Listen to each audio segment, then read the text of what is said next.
ಹರ್ಗಾಪುರ ಗ್ರಾಮದ ಹಿರಿಯ ಸರ್ಕಾರಿ ಪ್ರಾಥಮಿಕ ಶಾಲೆಯ ಹೊಸದಾಗಿ ಎಸ್ಡಿಎಂಸಿ ನೇಮಕ ವಿಚಾರವಾಗಿ ಎರಡು ಗುಂಪುಗಳ ಮಧ್ಯದಲ್ಲಿ ಕೆಲವೊಂದಿಷ್ಟು ಭಿನ್ನಾಭಿಪ್ರಾಯ ಉಂಟಾಗಿ ಸರ್ಕಾರಿ ಹಿರಿಯ ಪ್ರಾಥಮಿಕ ಶಾಲೆಯ ಹೆಡ್ ಮಾಸ್ಟರ್ ಸುರೇಖಾ ಗಂಗಾಧರ ಬಾಯಣ್ಣವರ ಅವರು ಅಮಾನತು ಆಗಿರುವ ವಿಚಾರ ಇವತ್ತು ಬೆಳಕಿಗೆ ಬಂದಿದೆ.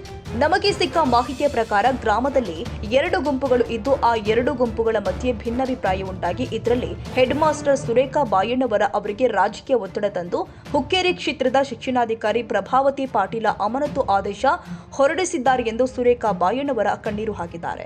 ಇಷ್ಟೆಲ್ಲ ನನಗೆ ಷಡ್ಯಂತ್ರ ಮಾಡಿ ಅಮಾನತು ಮಾಡುವುದಕ್ಕೆ ಹರ್ಗಾಪುರ ಗ್ರಾಮದ ಪವನ ಪಾಟೀಲ ಅವರೇ ಕಾರಣ ಎಂದು ಅಮಾನತು ಆದ ಸುರೇಖಾ ಬಾಯಣ್ಣವರ ಒತ್ತಿ ಹೇಳಿದ್ದಾರೆ. ನನಗೆ ಅಮಾನತು ಮಾಡಿದ್ರೆ ನನ್ನ ತಪ್ಪೇನು ಅನ್ನೋದು ತೋರಿಸಿಕೊಡಬೇಕು ಅಂತ ಸುರೇಖಾ ಬಾಯಣ್ಣವರ ಬಿಇಒ ಅವರಿಗೆ ಪ್ರಶ್ನೆ ಮಾಡಿದ್ದಾರೆ. ಇನ್ನು ಕ್ಷೇತ್ರದ ಶಿಕ್ಷಣಾಧಿಕಾರಿ ಪ್ರಭಾವತಿ ಪಾಟೀಲ ಅವರ ವಿರುದ್ಧ ನಾನು ಕಾನೂನು ಕ್ರಮಕ್ಕೆ ಮುಂದಾಗಿದ್ದೀನಿ ಅಂತ ಸುರೇಖಾ ಬಾಯಣ್ಣವರು ಹೇಳಿದ್ದಾರೆ. ಈ ಶಿಕ್ಷಕಿ ಮಾಡುವ ಗಂಭೀರ ಆರೋಪಗಳು ಎಷ್ಟು ಸರಿ ಎಷ್ಟು ತಪ್ಪು ಅನ್ನುವ ಸತ್ಯಾಂಶ ಮಾತ್ರ ಹೊರಬರಬೇಕಾಗಿದೆ. ಏನೇ ಇರಲಿ, ಶಾಲೆಯಲ್ಲಿ ರಾಜಕೀಯ ಮಾಡಬೇಡಿ ಅನ್ನುವುದೇ ಗ್ರಾಮಸ್ಥರ ಬೇಡಿಕೆಯಾಗಿದೆ. ಇನ್ನು ಅಮಾನತು ಆದ ಮುಖ್ಯ ಶಿಕ್ಷಕಿ ಏನೆಲ್ಲ ಮಾತನಾಡಿದ್ದಾರೆ ಅನ್ನೋದನ್ನ ತೋರಿಸ್ತೀವಿ ನೋಡಿ. ನಾನು ಸರ್ಕಾರಿ ಹಿರಿಯ ಪ್ರಾಥಮಿಕ ಶಾಲೆ ಹೆಡ್ ಮೇಡಮ್ ಮುಖ್ಯ ಮೇಡಮ್ ನಾ ಮಾತಾಡೋದು ಅಮಾನತುಗೊಳಿಸಕ್ ಹರ್ಗಾಪುರ ಶಾಲೆ ರೀ. ಹರ್ಗಾಪುರ ಶಾಲೆ SDMC ಹೊಸ ರಚನೆ ಮಾಡೋದಿತ್ರಿ.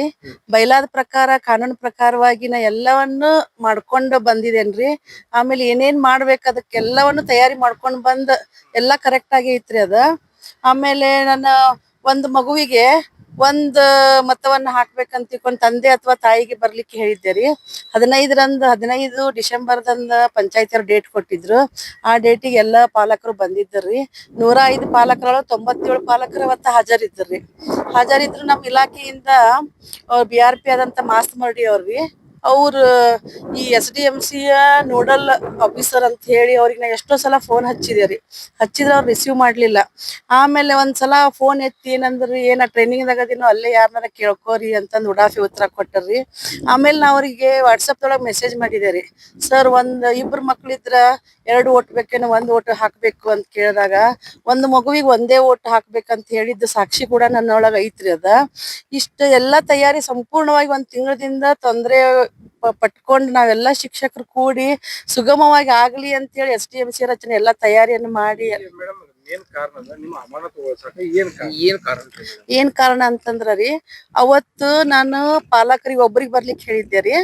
ಆಫೀಸಿಂದ ಬಂದಂತ ಮಾಸ್ ಮರಡಿ ಅವರು BRP ಅವ್ರು ಏನ್ ಹೇಳಿದ್ರಿ, ಒಬ್ರ ಬರೋದಲ್ಲ ಇಬ್ರು ಬರಬೇಕು, ತಂದೆ ತಾಯಿ ಇಬ್ರು ಓಟ್ ಹಾಕ್ಬೇಕು ಅನ್ನುವಂತ ಹೇಳಿಕೆಯನ್ನ ಅವ್ರು ಕೊಟ್ಟರ್ರಿ. ಅವಾಗ ಗೊಂದಲ ಉಂಟಾತ್ರಿ ಸಭೆಯೊಳಗ. ಗೊಂದಲ ಉಂಟಾದ ಕೂಡ್ಲೆ ಹಾಗಾದ್ರೆ ಇದನ್ನ ನಂದ ಅಭಿಪ್ರಾಯ ಅವ್ರ ಅಭಿಪ್ರಾಯಕ್ಕೆ ಮ್ಯಾಚ್ ಆಗ್ಲಿಲ್ಲ ಅಂದ ಕೂಡ್ಲೆ ರೀ ಅದನ್ನ ರದ್ದುಪಡಿಸುವಂತ ಹಕ್ಕು ಮುಖ್ಯ ಶಿಕ್ಷಕರಿಗೆ ಇರ್ತದ್ರಿ.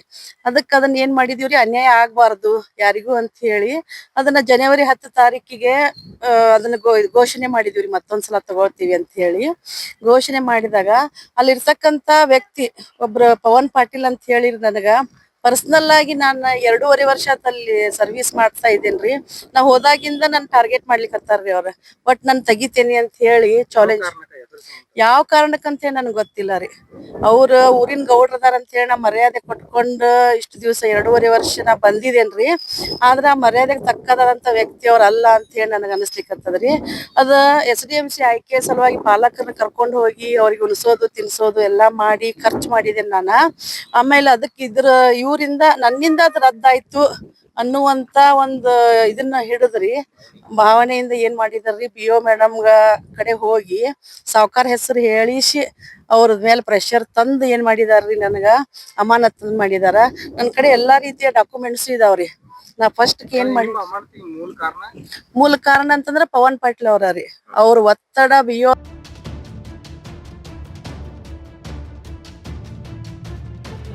ಈ ವಿಡಿಯೋ ನಿಮಗೆ ಇಷ್ಟವಾದರೆ ಲೈಕ್ ಮಾಡಿ. ಇನ್ನಷ್ಟು ಹೀಗೆ ಆಸಕ್ತಿದಾಯಕ ವಿಡಿಯೋಗಳನ್ನು ಪಡೆಯಲು ನಮ್ಮ NTV ನ್ಯೂಸ್ ಚಾನೆಲ್ ಅನ್ನು ಸಬ್ಸ್ಕ್ರೈಬ್ ಮಾಡಿ. ಪಕ್ಕದಲ್ಲಿ ಇರುವ ಬೆಲ್ ಐಕಾನ್ ಅನ್ನು ಒತ್ತಿ. ನಿಮ್ಮ ಬೆಂಬಲವೇ ನಮಗೆ ಸ್ಫೂರ್ತಿ.